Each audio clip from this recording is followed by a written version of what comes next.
بسم اللہ الرحمن الرحیم۔ صغیر کے نام کا تعویذات۔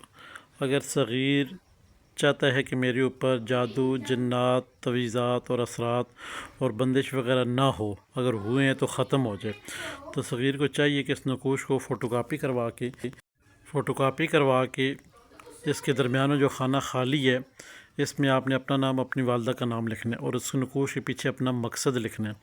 فرنٹ پہ خوشبو لگا کے بنوا کے موچی سے گلے میں یا بازو پہ آپ نے باندھ لینا ہے۔ ایک کام آپ کا ختم ہو گیا۔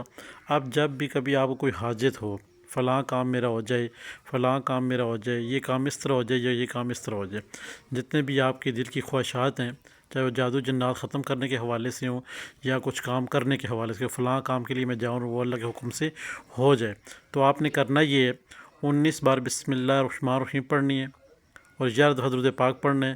پھر آپ نے 19 بار بسم اللہ الرحمن الرحیم پڑھنی ہے۔ پڑھنے کے بعد آپ نے نقوش کے اوپر دم کر دینا جو آپ کے بازو یا گلے میں لٹکا ہوا ہے۔ اب دم کرنے کے بعد آپ نے 3 دفعہ ہلکی اونچی آواز میں آپ کے کان سنیں، آپ نے کہہ دینا ہے کہ میرا فلاں کام ہے، یہ سر انجام دے۔ بس اس طرح کیا کہ آپ نے چھوڑ دینا۔ دن میں آپ ایک کام بھی لے سکتے ہیں، 100 کام بھی لے سکتے ہیں۔ یہ تھا صغیر کے نام کا پوری ایک ترتیب، جو کہ نقوش کے اوپر کیا پڑھائی کرنی ہے اور کیسے کام کرے گا۔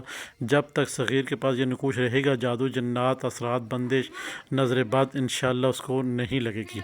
کسی احباب نے، بیان بھائی نے اپنے نام کا نقوش بنانا ہے تو کمنٹس میں جتنی بار اپنا زیادہ نام لکھ کر بھیجیں گے ہمیں، اس کا نقوش بن کے پہلے سامنے آئے گا انشاءاللہ۔ ہمارے چینل بسم اللہ الرحمن الرحیم کو لائک کر دیں، سبسکرائب کر دیں، شیئر کر دیں اور ساتھ میں گھنٹی کا بٹن سے پریس کر دیں تاکہ نئے آنے والی تمام تر ویڈیو آپ تک پہنچتی رہیں۔